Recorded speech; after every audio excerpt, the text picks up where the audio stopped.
ભાઈ આજનો video specially એ લોકો માટે છે જેને એકદમ કમ્ફર્ટેબલ કપડાં પહેરવાની મજા આવતી હોય, ટ્રેક અને ટી શર્ટ ડાયરેક્ટ ભાઈ મેન્યુફેક્ચરિંગ યુનિટની અંદર જ આજે તમને લઈને આવી ગયો છું ભાવનગરની અંદર.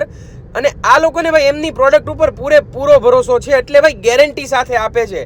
60,000 જેટલો સ્ટોક તો આમની પાસે અવેલેબલ જ હોય છે. ભાવનગરમાં ડીહોક્સ કંપનીમાં આજે આપણે પહોંચી ગયા છીએ અને ભાઈ ખૂબ જ જબરદસ્ત કામ કરીને આપે છે. એમેઝોન અને ફ્લિપકાર્ટ બધી જ ભાઈ વેબસાઇટ જેટલી બધી છે ને એ બધા ઉપર આ પ્રોડક્ટ અવેલેબલ છે. અને ભાઈ જો તમારે પ્રિન્ટિંગ કરાવવું હોય ને કોઈ પણ ટી શર્ટની અંદર તો આમને 100 નંગની ક્વોન્ટિટી દેવાની ભાઈ. 100 ટી શર્ટ હશે ને તો તમને ગમે તે પ્રિન્ટિંગ પણ કરી આપશે. ટૂંકમાં ભાઈ મેઇન વસ્તુ એ છે કે આ લોકોએ જે લુક આપ્યો છે ને આખો એ આમ કહેવાય ને તમે કેઝ્યુઅલી પણ ગમે ત્યાં પહેરી જાય શકો એમ પેન્ટની જેવો જ તે છે અને આપણે વસ્તુમાં ગેરંટી પણ આપીએ છીએ, જેમાં ઇલાસ્ટિક કોઈ પણ દિવસ લૂઝ થવાનો પ્રશ્ન નહીં આવે. અને 1 વર્ષમાં લૂઝ થાય તો પીસ તમે મને આપી જાઓ, પીસ ટુ પીસ તમને પાછું આપીએ. હવે જો ભાઈ તમારે આ બધી પ્રોડક્ટ હોલસેલમાં લેવી છે